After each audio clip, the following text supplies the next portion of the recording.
O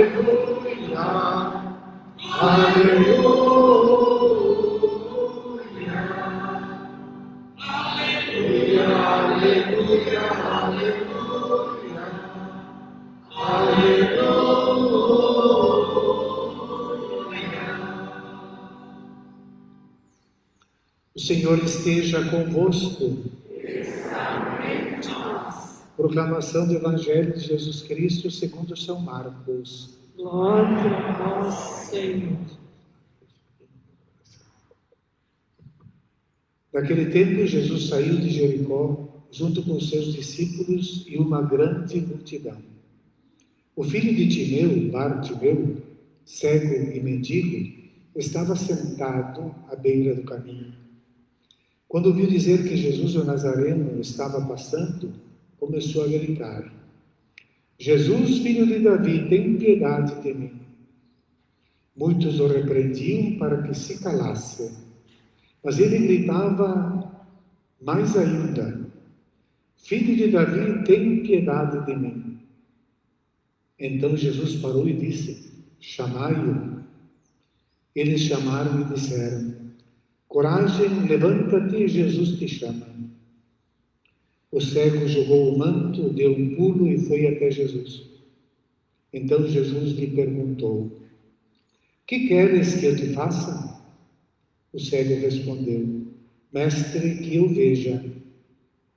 Jesus disse: Vai, a tua fé te curou. No mesmo instante, ele recuperou a vista e seguia Jesus pelo caminho. Palavra da salvação. Glória a vós, Senhor. Meus irmãos, podemos sentar um instante para meditarmos essa palavra de Deus. E hoje a comunidade enriquecida com tanta presença pelos dois sétimos da Jaqueline, do Paulo Vaita, né, Paulinho da Marli, a Marli de Paulinho, Marli, e tão numerosos porque viveram na fé. E de certa maneira, o Paulinho, ele não é como esse cego que está sentado à beira do caminho, mas alguém que está seguindo Jesus, está na procissão que vai para Jerusalém. E o Evangelho nos mostra uma carência muito grande, uma fome, uma sede muito grande, porque todo ser humano procura uma luz, e todos nós somos como cegos, e se não encontramos uma luz que oriente o nosso caminho, nós não sabemos onde ir, é como se estivéssemos parados e vivendo de esmolas de alguém que pode passar. E ali em Jericó, última etapa da viagem de Jesus para Jerusalém, estou na saída da cidade, estou naquele aglomerado, pessoas que vão e que vêm, peregrinos. E diz o evangelista Marcos, ele salienta bem que saiu de Jesus, seus discípulos e uma grande multidão. Estão indo para Jerusalém. São praticamente 1000 metros de subida, Jericó uns 200 e poucos abaixo do nível do mar. Jerusalém a quase 800 acima do nível do mar. Uma cidade, antiga estrada romana, ainda certos trechos percorríveis hoje também. Essa subida, a última etapa, um dia de viagem, chega em Jerusalém, e esse cego na beira do caminho, ele deve se angustiar muito e se perguntar muito por quê. Por que eles estão nessa procissão da vida e eu aqui cego? Quantas perguntas vêm no coração? Podemos imaginar o sofrimento e a dor desse homem que está à margem, que não pode seguir o caminho, que é considerado, por causa das racionalizações que as religiões fazem, que as pessoas fazem para justificar as injustiças e as coisas erradas. Ah, porque ele é pecador. Deve ser assim também, porque ele pecou, a culpa deve ser dele. E assim nos lavamos as mãos e prosseguimos o caminho, mas ele que é cego, por que Deus? Por que ele sim e eu não? Por que eles podem estar nessa procissão e vão para Jerusalém para celebrar, fazer a festa da Páscoa, e ele não pode? Então essa carência de luz, a carência de vida, essa sede de vida que faz ele gritar. E ele grita fortemente quando ele ouve porque quando alguém falta um sentido, desenvolve mais os outros. E se alguém enxerga, ele desenvolve mais o ouvido, e pela própria natureza. E ele ouviu dizer que ali estava um Jesus, ouviu falar quem é que estava passando ali, então ele começa a gritar: Jesus, filho de Davi, tem piedade de mim. É um grito que deveria sair de cada coração humano. Jesus, filho de Davi, tem piedade de mim. E que eu estou aqui cego, eu preciso da tua luz, que foi deixada de lado. Muitas vezes foi deixada de lado por causa de ambiente, de amigos, de contexto, de vergonha, de comodidade, de preguiça, de circunstância, etc. Deixamos de lado a fé. Nesse ponto, Paulinho, sempre fiel, ele tinha, e até com o canto, né? Tinha a sua união com Deus, o seu caminho, tinha luz, porque era um homem bom que iluminou o seu coração com a bondade. Mas aqui nós vemos também essa multidão que faz um pouco o papel daqueles que somos nós também, daqueles que abafam o grito de busca de vida. Cala a boca, cala a boca. Então a gente se pergunta quantas crianças, quantos jovens estão na catequese, mas que não participam praticamente de nada, porque agora não dá, não tem tempo, não deu, não precisa, e assim por diante. É como essa multidão que vai gritando para este cego: cala a boca, não incomoda, fica ali no lado. E Jesus ouviu já no primeiro grito, mas ele quer que a pessoa realmente persevere, tome consciência de que precisa dele. E ele gritava mais ainda: Jesus, filho de Davi, tem piedade de mim. Então Jesus para e diz, não para diz para a multidão, ele nos envolve, irmãos, para irmos lá na beira do caminho, naquele cego. Diz: chamai-o.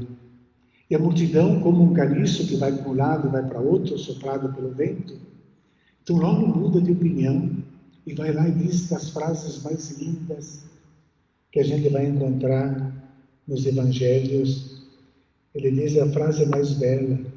É uma frase que vai direta no coração da pessoa que precisa, da pessoa necessitada. E é uma frase que devemos aprender, devemos decorar, devemos repetir e repetir sempre, e repetir para todos: coragem, levanta-te, Ele te chama. Coragem, levanta-te, Ele te chama. Esta coragem para dar um primeiro passo, coragem para iniciar. Depois vem a força de Deus, coragem. Levanta-te, isso depende de ti. Levanta-te é uma palavra de ressurreição. Quando celebramos uma missa de sétimo dia, estamos professando a nossa fé na ressurreição que Jesus veio trazer, porque a nossa vida não termina aqui. Tem a vida eterna, a vida plena, nos braços daquele que nos acolhe.